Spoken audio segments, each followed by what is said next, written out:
everybody, I'm Julie Wiebe and I am a women's sports medicine physical therapist, and what we're talking about today is how to train our pelvic floors for fitness. We all know a lot about Kegels.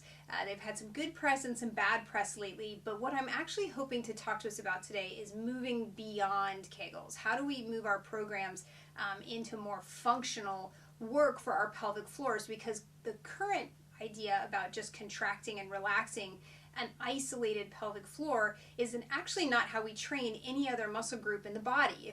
If you were coming to see me for your knee, I would get to work on your quad potentially, but we would never stop at just contracting and relaxing your quad, because likely when you're coming to me you want to get back into working or working out, and our knee, in order to be safe to do those things and powerful to do those things, that quad needs to do way more than just contract and relax. It needs to jump and run and cut, and so we need to create programs that do that.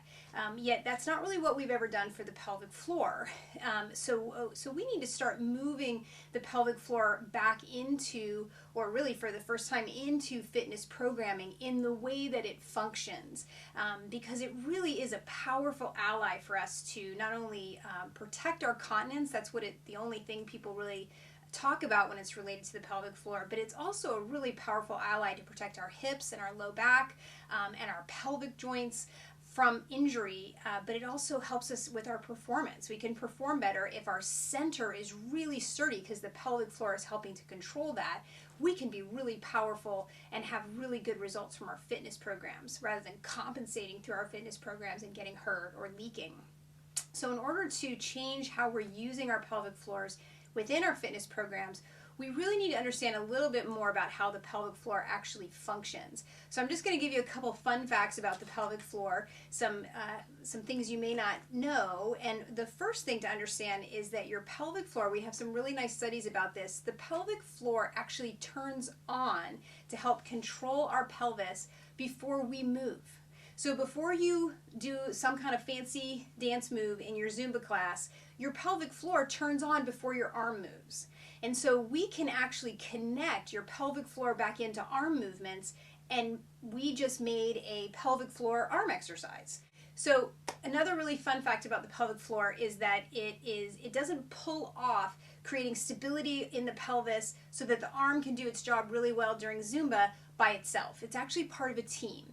It works together with the other muscles of the inner core, and those four muscles are the breathing diaphragm, the TA, which is our deepest abdominal, the pelvic floor, which helps to stabilize the pelvis, the hips, the low back. Okay, it goes from the front of our pelvis to the back, and then the multifidus, which runs all the way up our spine.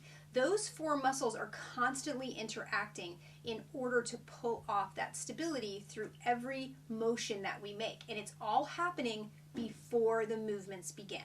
Okay, the third fun fact to understand is that the pelvic floor and the TA and the multifidus and the diaphragm, those components of the inner core, are not static when they provide us with that stability that we need before we do our motions. They are in constant motion. And so the way that it works actually is that when we take a breath in, the diaphragm descends, and at that same moment when it pushes all of our gut south, the pelvic floor lowers in order to accept the abdominal contents. The tummy does the same thing. It has to open a little bit in order to receive the contents. And then when we exhale, the tummy muscle, the TA, and the pelvic floor, they've both been sort of stretched like a rubber band. So they've got elasticity in them, and they've been stretched out like a rubber band, and they snap back into position to create stability again. So what we see, what that dynamic quality is that on inhale, the system looks like this. It goes up, down, and on exhale, the system goes back up again. So it looks like this: down, tummy open, pelvic floor open; exhale, diaphragm lifts, tummy muscle, TA, and pelvic floor snap back into position. They use that elastic loading to help stabilize the spine and pelvis again. So we see a dynamic system, not a static hold, okay? Yet we hold our navel to our spine and we hold our pelvic floor up while we do arm and leg motions, but that's not actually how it functions.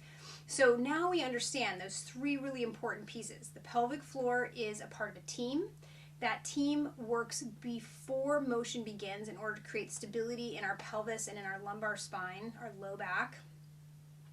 And it does it in a dynamic way. So when we do a hold, if we learn to hold those muscles, that's not actually how they function. We need to train them in a dynamic way. We need to create clinical and rehabilitation and fitness models that mimic a mobile system, not a statically held system. And so that's the beginning of trying to understand how to get your pelvic floor back into your fitness programs. And I'm going to be doing a series of these so that we can start to put those pieces together so that your pelvic floor can actually be a part of Zumba. It can be a part of bicep curls. It can be a part of squats. It can be a part of every fitness activity that you're doing, so we don't have to do a contract and relax Kegel anymore. We can actually get it really moving and really responding in a much more dynamic way. And so we're going to keep talking about that. And I'll catch you next time.